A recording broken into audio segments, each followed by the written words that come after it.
Every now and then we find ourselves in a situation where we have the players, we've done everything we can to sign the players, but when we start making the tactics, we can't seem to settle on a system that we want to use. We're not sure. We've done well with one system, and we keep feeling that that's the only system that will work, when in reality there could be other options. And this is Gamechanger, a chance for you to send in your save, and that's what we have today. We're going to look for options for Matt's Peterborough save.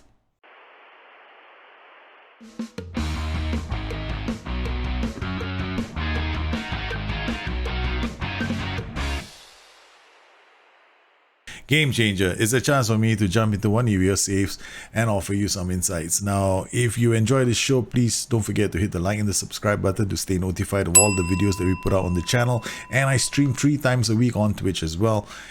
I also do game changers on weekends on Twitch. So if you want to be part of the show, well, you know where to find me. Now, here we've got a save from Matt. He's managing Peterborough, and he's got some issues. Basically, he wants to find some way to get some tactical flexibility in his save. Now, what I want to do on today's show is really simple. We're going to take a look at the save. We're going to try and understand how he's done, and then look at the club as a whole. We also want to see how his training has come along. Finally, we're going to play a couple of matches.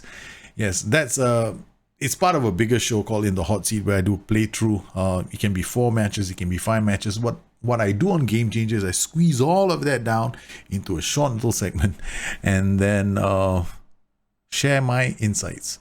So here we go. All right, the first thing we're gonna do is check your well, the first thing we always do when we go to a new club, or at least look at a new club, is finances, and you've done pretty well financially. Let's look at, I think you've lost some players based on your note to me. Transfer history. Let's look at the transfer history for the club. The year, these are the players at 71 million. So somebody left for a big, Julian McCormick. This is your top striker who went for 58 million to Liverpool. I hope you have a you've added a clause, right, when you sell a young player, because he's only 20 years old, the percentage of sale from the next percentage of profit from the next sale, or profit from next sale, right? So let's look for him. There we go. No, you don't have one, you only have this. So if I were you, I would include that the next time. This one, Peterborough, will be due. This is after league goals and after international appearances. 10% of the profit, the sell-on clause. That was what I was looking for.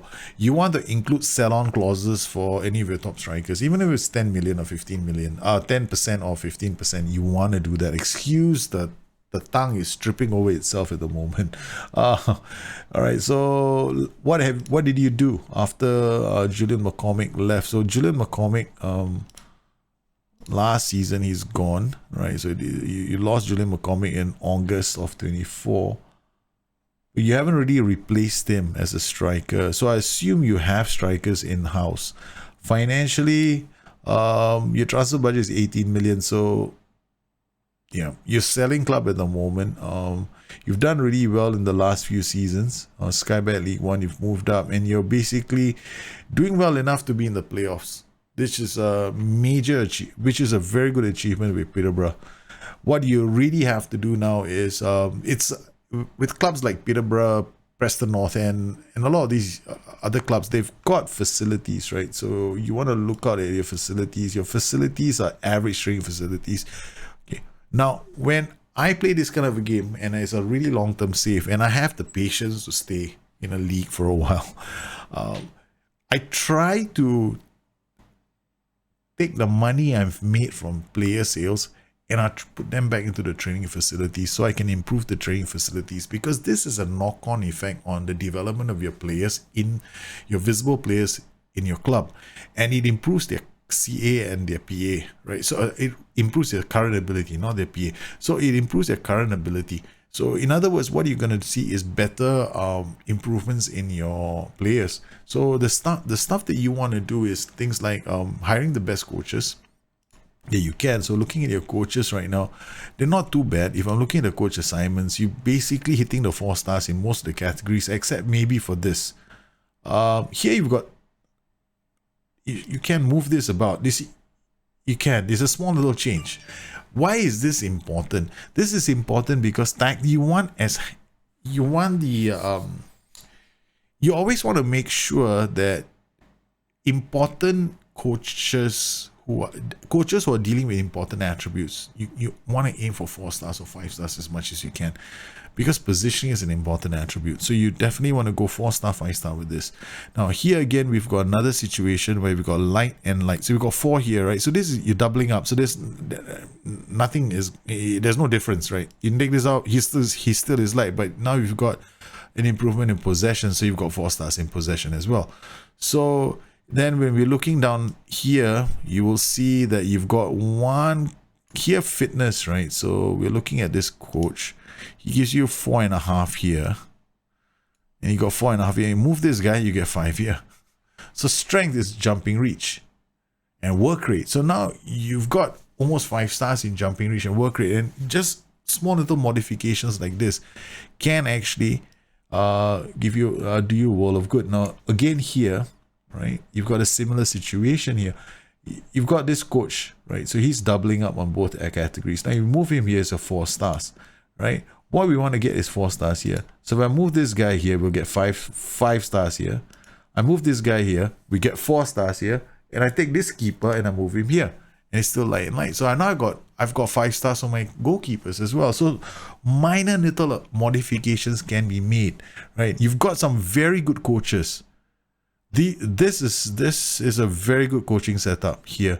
So I'm always looking for those guys who got 4 stars, right? And if they're doubling up, because we want to make sure that at least some of these coaches who got like 5 stars, you want them to stay on 5 stars, because this means that in this area of development, you've got the best coach you can find, right? You hit the cap. The only thing now you have to do is improve facilities, and you've got the best coach in the world, so to speak, and you've got the best facilities in the world. All you then have to focus on is making sure your players are developing, i.e. you include they are playing in matches, right? You're rotating them, you're giving them an opportunity to play, you're being smart about the tactics that you're using, and we'll get to that very soon. So small little things like this, they can make a big difference. So we've done that.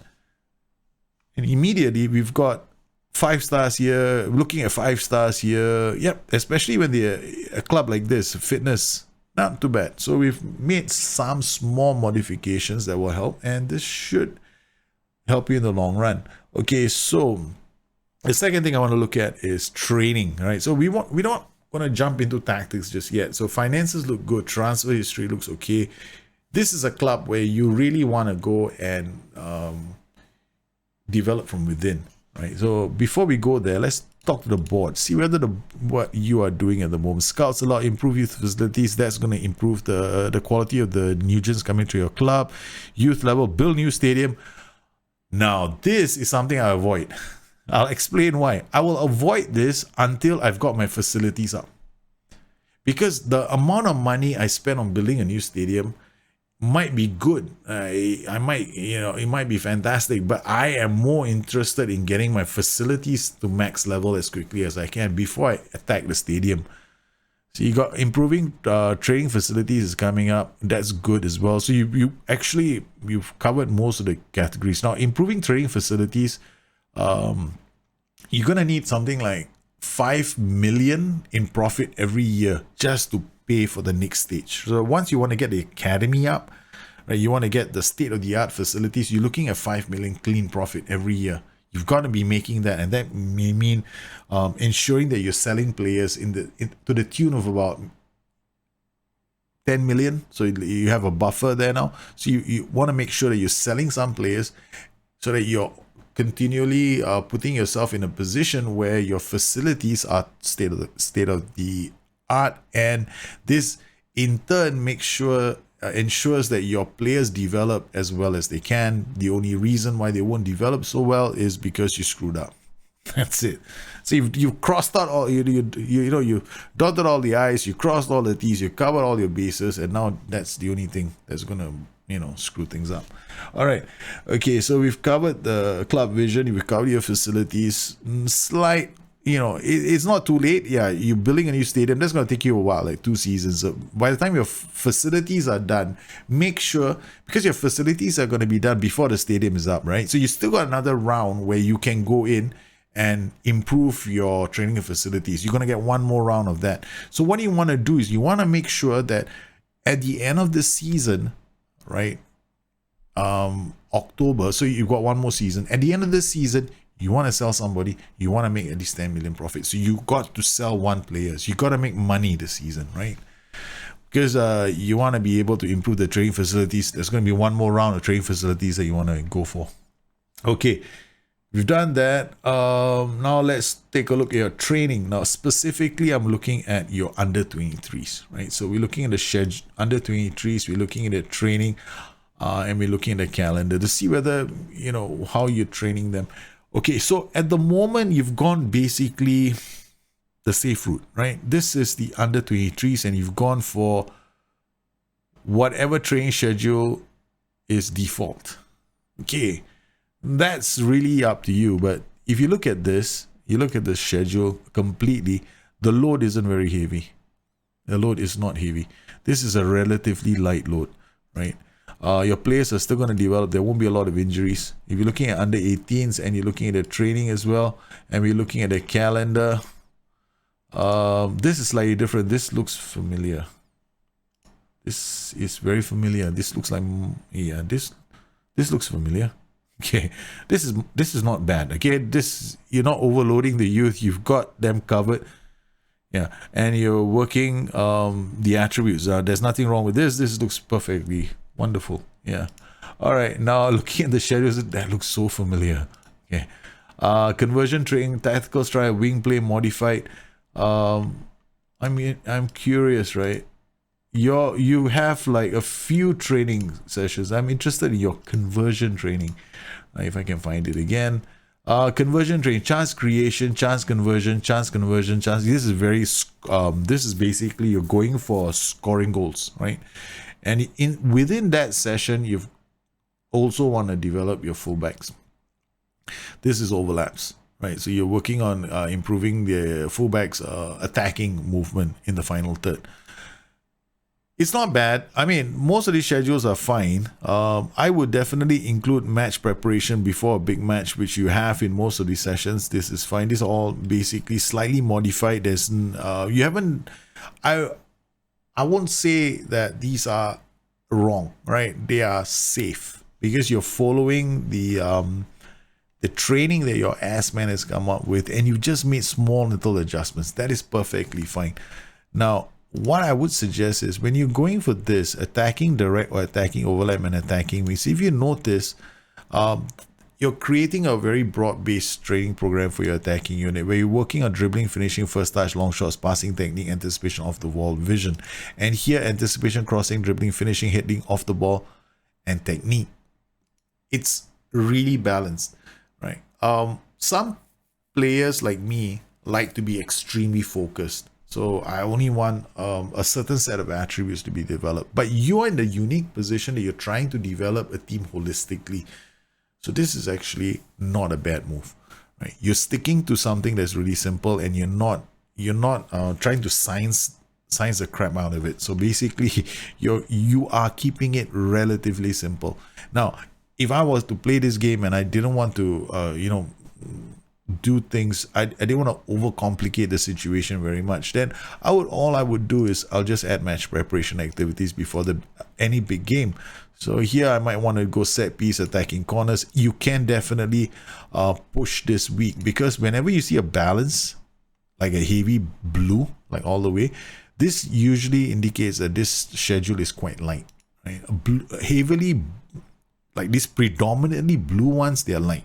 So you can afford to push it a bit more. Like here, match practice. This match practice is just going to work on tactical familiarity. But if you've been using one tactic the entire season, then you don't have to worry about it. If you're the sort of person that still doesn't know what he wants to do, then maybe this is a good idea. But my recommendation usually is to to stop using this once you've got tactical familiarity embedded. So if I am not sure, all I do is I do this, right? I just make sure that my team is getting ready for the big match, right? And you don't want to double up on anything right here. So you want to make sure that you are covering your bases. You never want to double up. Now, you don't have attacking mode and attacking mode at the same time. So just keep on adding. You can do it in such a way that it maintains the flavor of the session. Here's training style possession, right? So you could add defensive shadow play to this, right?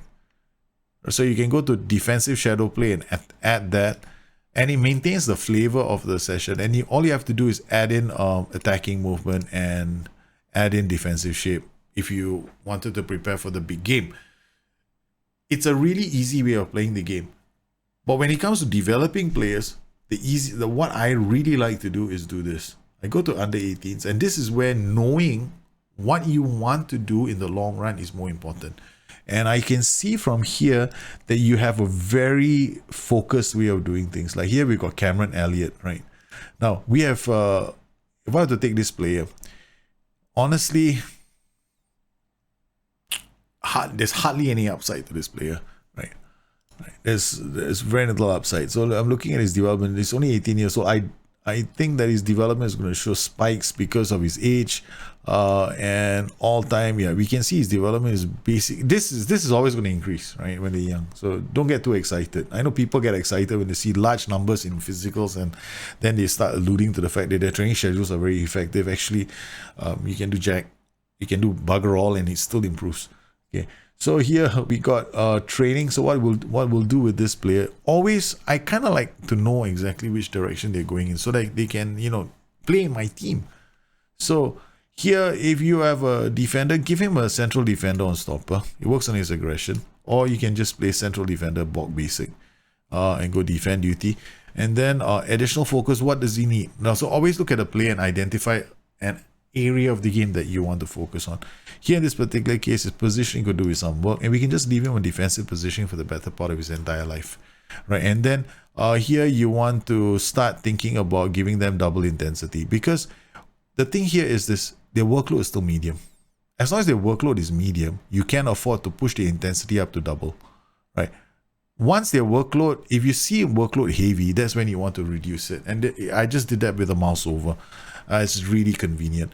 Now Patrick right here, again, now we're looking at this player. Now, if what I'm doing is looking at them in isolation, ideally what you want to do is have a tactic in mind. So this development kind of saves are really important, because you got to get the tactic in your main team right. Because these players, the best of your players, are always going to get a chance to play in the main team. So while we can do all this individually, we want to know whether they can fit into the ethos of the club. So now it's time for us to take a look at your tactic. Basically, you've been using a... Okay, so now it's time for us to look at tactic. Okay, so let's see what you've done tactically for since the season started. Let's look at your previous season first. So the previous season, you were very comfortable playing a 4-1-4-1. Looking at this formation, this is the system that you've been playing for your entire career, and it's good. It's brought you success. You kind of know the system. You've managed to do well enough, but you want to do a bit more. You started to get a bit experimental, because you want to see how far more you can push. You got into the next season, and this is when you started becoming a bit experimental. You started out with a 4-1-4-1. You got a bit excited with the 4-3-3 narrow, and then you decided, wow, I got a good run going with a 4-3-1-2 before you started having some defeats. You went back to Old Faithful, the 4-1-4-1, because you wanted to return to basics again, which is usually a good move, all right? If you run into trouble and you go back to something that was working for you. This is usually a sign, right, guys? Seriously, there's always going to be a tactic you're familiar with, and that's always my recommendation. Go with something that you're familiar with, and you get better results, and you have gotten better results. But I can see your situation at the moment. You want tactical flexibility. You want to be able to play more systems and derive more fun from the game. And I completely, yep. definitely you're on the right track. So why were you playing a 4-3-1-2? Let's look at a 4-3-1-2. Let's look at some of these matches here first up to see how you did. And you know, you had wins, right? So were these wins flukes, or you know, did you play well? So first up, you played against QPR, 3-0 result. Formation, you played against the 4-2-3-1 wide, and let's take a look at some of the goals in this match against QPR. Whenever you open a match with a free kick, right, the opposition starts to open up because they're going to start looking for an equalizer. And this is where the 4-3-1-2 is very strong. It's really good attacking down the middle. And the moment they started looking for goals, it allowed you the opportunity to go forward and score goals. And you did that, and you managed to beat QPR, which is pretty good. Now, let's take a look against Birmingham. Now, Birmingham, okay. Now, here, this is interesting because a 4-3-1-2, when it plays against another narrow system, guess who comes out on top? The more attacking narrow system will come out on top. That's generally the case for all narrow systems. The one that's more attacking will do well. The one that's not as attacking is going to struggle. So in this match, you managed to score a goal in the 17th minute, and then went out to close out the match. Here you can see what I mean. The one that's attacking the flanks a bit more effectively is generally going to do a lot more in the game. And you've done exactly that. If I'm looking at the match stats, Peterborough, clear-cut chances. You didn't create too many clear-cut chances, which is kind of understandable because you're playing against a bottom heavy system. Okay, so you've done okay with a 4-3-1-2. But the thing about the 4-3-1-2 is this. The 4-3-1-2 does really well against a narrow system, but when you play against a 4-2-3-1 wide, you gotta appreciate the intricacies of the 4-3-1-2, because the moment you go attacking down the flanks aggressively, the 4-2-3-1 counterattacks you. So you gotta learn how to play that system. The 4-2-3-1 is weak through the middle because it's only got two central defenders. Your strength is that narrow attacking pattern that comes with your strikers, right? So if they're attacking you down the flanks, you counter-attack them through the middle, they're going to be weakest there. And you're going to create goal-scoring opportunities.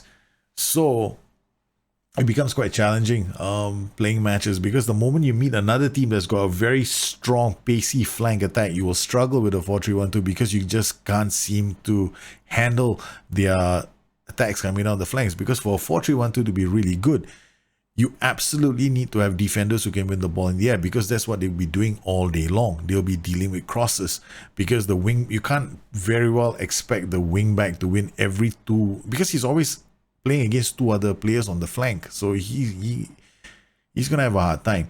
So you're actually gonna end up allowing them to give deliver crosses into the box. Or if you're gonna try and win the game, then you got to go camping in the opponent's half for 90 minutes, and you absolutely need to control these matches with like 60% possession, and you have to be a good team to do that. So that's this challenge with the 4-3-1-2, understanding the formation first up.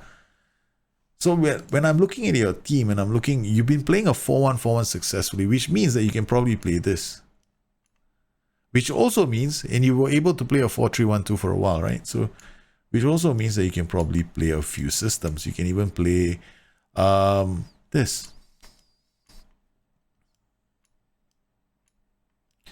You can play the 4-1-3-2. You're playing a 4-1-4-1. You can play a lot of systems, because the 4-1-4-1 is actually a very versatile system. And you have options. So let's take a look at your squad and see what kind of options we can come up with. All right, so we're gonna just clear this tactic and load a new tactic. We're just gonna put in a preset, control 4-2-3-1. We're just gonna create a new tactic here. I don't know. We're just gonna put in 4-1-2-3 DM narrow, and then for the last one, we're going to create a new tactic, which is my again pressing. Has a 4-1-4-1 DM wide. So we're gonna take a look at all these systems. This is one easy way to find out what your team can play. All right, so we're going to go to the squad depth to see what systems you can play. All right, so we've got the three systems locked in. We've got a 4-2-3-1 DM wide to see what we can do. So right now you've sold your best striker, which means that we have to find other players that can carry the weight. And that means getting other goal strikers to score goals. So we need like wider play, other positions. Sorry. So you've sold your best player. This means that we've got to get other players to start scoring goals, or rather other positions. Okay, so what have we got here? We got Ivan Valeo. He's one player, and then we got nobody else who can play as an AML. Oh, we got Ian Gregson. Yeah, he can actually play as a winger on the left. He's got gets forward whenever possible and dives into tackles, but at least we've got two players here who can handle this position. Then on the right flank, we got Dion Sterling, who's very fast, right? And we got Costanzo, he's a striker who can play on the wider positions. We got Leggett, who can definitely put in a shift on the right flank. Very average player, young player. Basically, you only have one player here, right? So we got to take this player and put him on the left. We got one player on the left. We might have two players on the right? Two different players. Ian Valeo, Gregson, Sterling, and Costanzo. So who's left in the middle? In the middle, we got Yep Christiansen. Okay. And up front, yeah, we can play with anyone. Jumping reach. He is actually a very fine player for us to use in front because at least he can hold up the ball. Right. So we've got options up top. So you could play a 4-2-3-1. You got banning me. Holy guacamole. Okay, you've got banning me in your team. Okay. You've got another player here who can hold the middle. We've got you strong in the central midfielder department. Louis Thompson doesn't really have a lot of composure, but you've got at least two players in mid who can play as central midfielders. Now we can ignore the back line actually. You got Sikalis is a fullback. You got McCarthy. You got this player is going to be a fullback for you for the entire season. There's only one fullback. Dion Sterling can come back as a fullback, but we don't want to use him as a fullback because his positioning is fairly average. His technique is we're better off just asking him to attack and not ever concentrate on defending. He's gonna make mistakes. His technique is pretty low. Stephen Kingsley is a fullback on the left flank. That's not too bad. And we got Haidara as another fullback. So we might have an issue with the right back, right? But maybe you never know. You could find a central defender who can play there. Okay, these are some decent players that you have. So if you've got some decent players, they can play a 4-2-3-1. Maybe not really well, but it's an option, right? Let's look at a 4-1-3-2. 4-1-3-2, what have we got? We got in this system we're playing with two strikers, Costanzo and Atkinson. That's a very simple combination. Then we've got three midfielders. We got Gregson who we can pull him down into the middle, and we got our tree here. That's so obvious. Then at the back we got Dunn, whose positioning is 12, makes marks opponent, tightly dives in tackle, where we can use him a ball winning midfielder. We got Louis Reed. We got banning me, Gregson, and Christiansen who can play here. That means that Louis Reed can play in this position. Dictate Samba looks a pass rather than perfect. This guy could be a deep line playmaker. Okay, his bravery is a bit low, like an 8, right? So, but it's not like we've got much of an option, but we could. Worst case scenario, turn the wonderful banning me, put the wonderful banning me here, and Louis Reed's off the ball. Dictate Samba looks a pass rather. Yeah, we could push him into this position. Well, 4-1-3-2 is also possible. Hey, you got two formations now that you can play. Finally, let's look at this formation, the 4-1-4-1. Now, this is relatively attacking. Now, when we play with this kind of formation, these players, they sometimes don't want to come back and help us defend. So they can be a nuisance. They at least our flag is very vulnerable, which means these guys are going to put in a shift, and it means that these guys got to know how to tackle. So there's a lot of demands in this system. You want to get this, and we want goal scorers to come, then this player's got to attack the middle. So we've got to have a player who can play as a playmaker or Mazzala. Somebody can drive to the middle. We need players who can create on the flanks and arrive late to score. So let's look at our options here. We've got this player is really fast. Bravery is a bit low. Composure is so-so.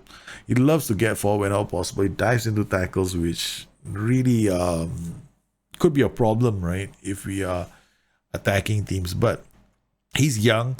He's got very good passing. Decent vision. Off the ball is not too bad. We have to develop him, and work on his composure. Essentially, his first touch and his composure. We've got to work on those attributes, right? Like vision, first touch, composure. We got to start training these players in inverted winger, right? Playing him as an inverted winger could be an option.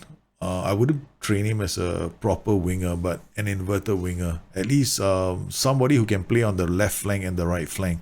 He's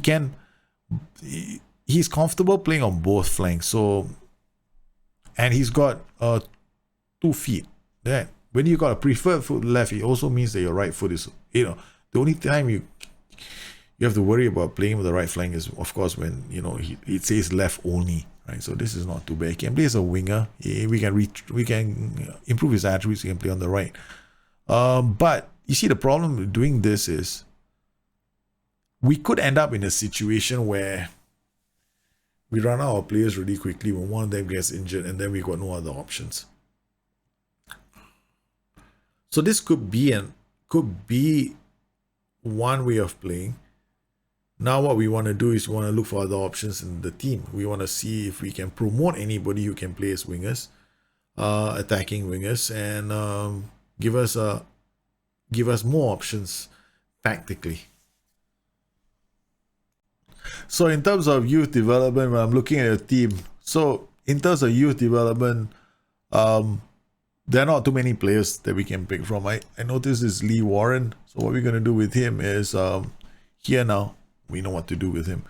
We're going to turn him into an inverted winger, right? We're going to start training him as an inverted winger. And off the ball, positioning, teamwork, work rate, right? We're going to also give him endurance training to improve his work rate, because we got to get his stamina up. So he's going to start doing endurance. Work rate will go up and it'll be on double intensity. So for the foreseeable future, that's what he does. He sticks to this training program. I'm looking at other players here, and we've got Nashton Gans. Got a long way to go. Most of these players are not going to be able to fit into our needs in the main team. And I'm looking at the under 23s, the same. We have the same situation. We've got Clive Leggett, right? Maybe he can, he's unavailable for the next match. This is another player that we potentially could use. Here, training and development. Again, this guy I probably won't train him as I'll probably train him as an inverted winger, because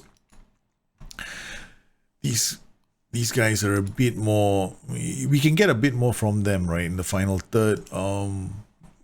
We want somebody creative, looking for opportunities for other players, give us some options. Let's just develop this player in that direction and see whether or not he can fit into our tactic in the long run. So what are we going to use with this team, and how will I go about it?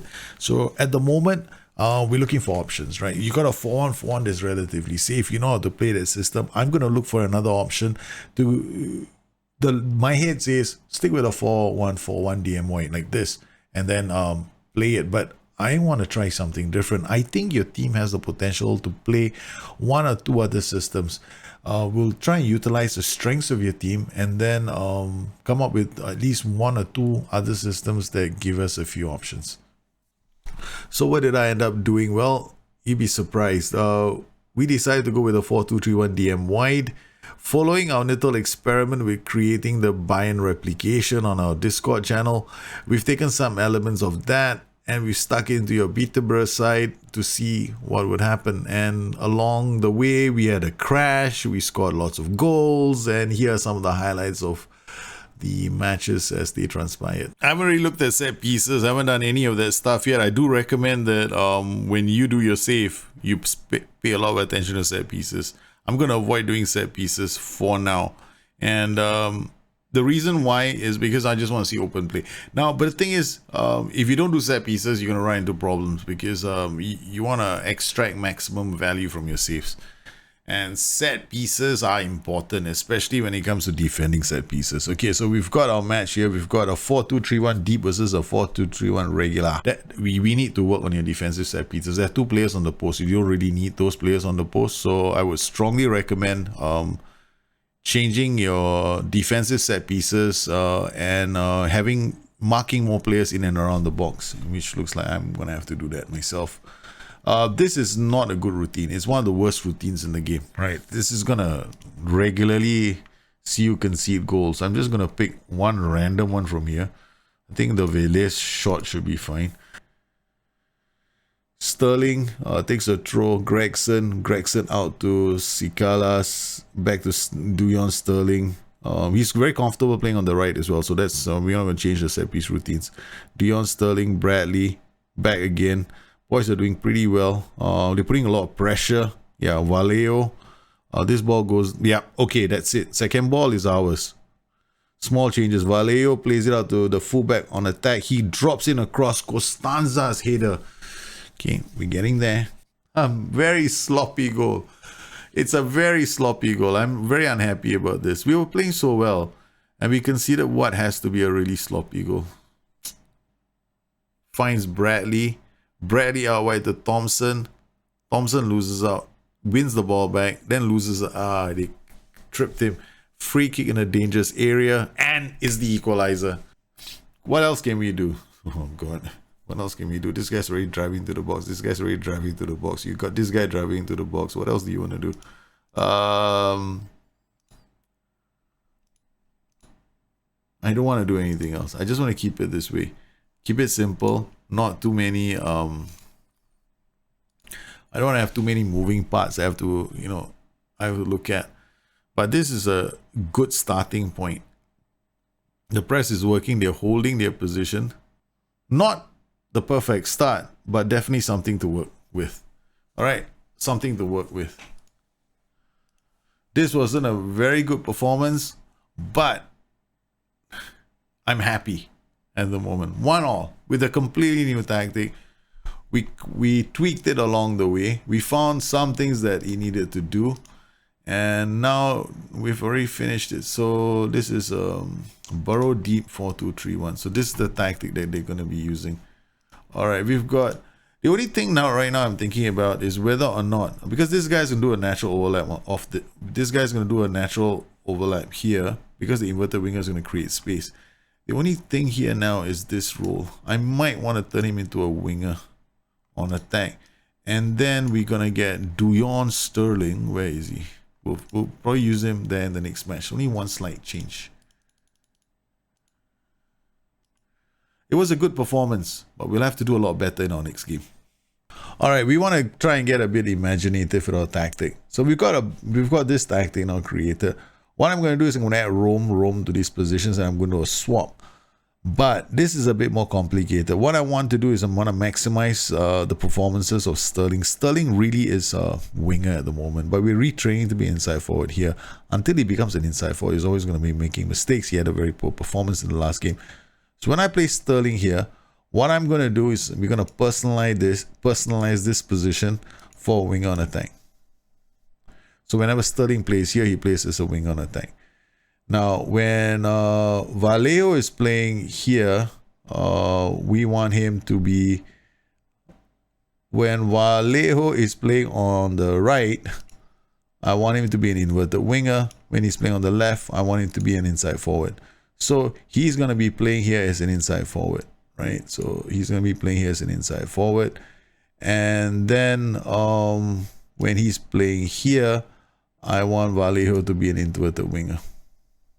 And I want Sterling to be an inside forward. Okay, we've done that. So we've done a swapping, and we've kind of confused the players. I hope you're still there because I'm confused myself. Okay, so winger, inside forward. Finally, what we're going to do now is we're going to come in here and make things even more complicated. I love it when a plane comes together. All right, so we're going to have a swap. Okay, so we position here. Yes, you got to swap it to a position, right? So attacking midfielder, Dujon Sterling, I want him to swap with our friend here, Mr. Vallejo. All right, that's done. So now let's get back to the tactic itself. Hit the personalize button. Personalized button. We don't know if this is going to work, right? So ideally it should work. All right, so we've gotten this done.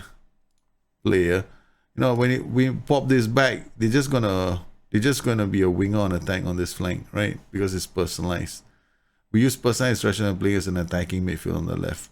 All right, we use the role and instruction set for this position when he swaps here. So I'm going to swap this back, and it's done. All right. Barnsley versus Peterborough. Christiansen, that's your player. Haidara crosses it. Sterling with the opening goal. And good blocking from the defenders. Vallejo out there on the right flank right now. So our swapping is working. Now I just want to check whether, along with the swapping, yes, they're playing their roles now. We got Vallejo again. Sikalas, he's got options, plays it back to Reed, who's supporting him, banning me, looks for Costanza, and good football from Barnsley. They gave us a penalty. That's why it's good football from Barnsley. It's good football from Peterborough. I really should get a... Yeah, we got 2. What a performance from Peterborough. I love this football, man. This is nice to watch. Oh, easily. We're in total control in this game. We're just having the time of our lives right now. Even though we don't have... we're not like 3 or 4 goals up. Okay, we're 3 goals up now. Okay, so before the end of the first half, Peterborough have taken a 3-0 lead over Barnsley. This switcheroos is working really well. And the movement in the final third is also very good. Sterling with 2 goals on the day. We've certainly seen Sterling perform. His last match was a 6.2. And I was a bit concerned because if we have one player who's never going to be performing, we're going to have issues. Peterborough 4 up on Barnsley and the match isn't even over. So the half isn't over yet. Yep, it's good football. The press, very Bayern Munich in style, and they've gotten 4 goals now. Costanzo is playing well. Dion Sterling is playing well. Christiansen is having the match of his life. Yeah. They have come here and they have put 5 past Barnsley. So the way I look at things is this. We have players up top that we don't have a lot of options in front. So we want to get as many goal scoring opportunities as possible. This is you literally, if you see my look for overlaps video where I explain how I use look for overlaps, you'll understand the logic behind an attack duty and an attack duty here. You will know why. Because simply, when you use the look for overlap, if this guy's on wing, the normal way we use it, most people use it, is to have a support and an attack duty. But we also have to remember that was also the old way of doing it, which is to create a natural overlap. But if I have a winger on support and a fullback on attack, the winger on support's mentality is going to drop to balance. So he's really not going to drive at the box. He's going to be more creative. In this way, I've got to look for overlap, which increases the mentality of the fullback behind, increases his runs. While the winger on attack now is going to still be a threat in the final third, he still holds up. Right? You notice sometimes he holds up his runs for the fullback on attack, which is not such a bad thing after all. We get a 3-prong attack in Vallejo, Sterling and Costanzo. More importantly, I also added a roam from position for all 3 of them. So all 3 of them are going to be roaming from positions. And we occasionally, some of our goals were very nice. We also have a swap going on for both these players. The swap is achieved over here where we get this done. But don't forget, when these players swap, their roles change again. So Sterling becomes an inside forward on this flank and Vallejo becomes an inverted winger on attack. We maintain the attack duty, so we don't remove the thrust, but we change the way the attack patterns happen in the final third. We got a fullback on attack here. It's crossing aim to the far post. We got a wing back on support here with a cross aim to the far post as well. There are no other PIs in the system. I did think of using a split block, but I thought against it, because what I want to achieve is actually a press from these 3 players when the ball is somewhere around here. So it's in the they start the press in the opposition third, but more closer to the halfway line than anything else. So we don't really do a lot of front foot pressing. We use the offside trap to make ourselves more compressed. The goal here is to try and win the second ball. Counter press to keep possession of the ball in the final third with a counter. And shorter with standard tempo with only 1 overlap. We do not play out of defense, although this can be done, right? You can go play out of defense over ball into box, right? We could go for low crosses or mixed crosses, but because you've got players who can hit the ball, I decided to leave it at mix. Run at defense. Now, of course, your set pieces were given a change. We went with this configuration with 2-man marking, doing pretty well. And then attack, we kept it simple with these 3 in attack with a far post. We kept 4 guys at the back. On the left hand side, we have we're sending to the near post. The idea here is to maintain possession at all costs. Other than that, close down less on these two. Close down less on banning me, because I don't want him to be closing down so much, right? So we want these players to do their closing down, because we're gonna get the line of engagement triggering that. But we don't want our players to be running around like headless chickens. So we're just going to hold this position a bit more, because we have a very aggressive, we got 2 very aggressive fullbacks as well. So if we open up too much space, we're always going to find ourselves in trouble. And generally, I think this is one option that you might want to consider with the tactic, because it gives you a lot of flexibility. It makes you defensively robust. It increases the possession. Teams have to work very hard to break you down. And if you wanted to be a bit more safe, you could just go fullback on support here to make yourself a bit more harder to break down. And that's really the only thing that you need to do with this system. It's a slight take on my Bayern Munich replication. Yeah, it's not too far off from the Bayern replication that we did on the Discord channel, but this is not a bad option for Borough. Well, I hope you enjoyed this edition of Gamechanger and you found it useful. If you have any questions, you know to find me. You can always look me on Twitter at Bustthenet or addicted2fm.com, my website. Once again, this was a slightly different take on the Bayern replication that we did on Discord, right? So, but I think it can work for Borough. It's going to be interesting to see how you do, because it still is a very tough system to break down. A double DM system is always going to be difficult to break down.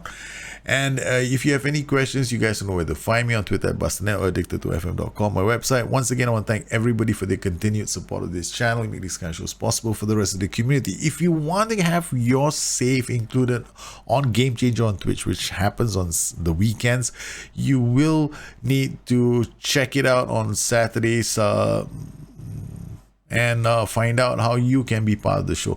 You guys take care. Have a good one. I'll see you again soon. Bye-bye.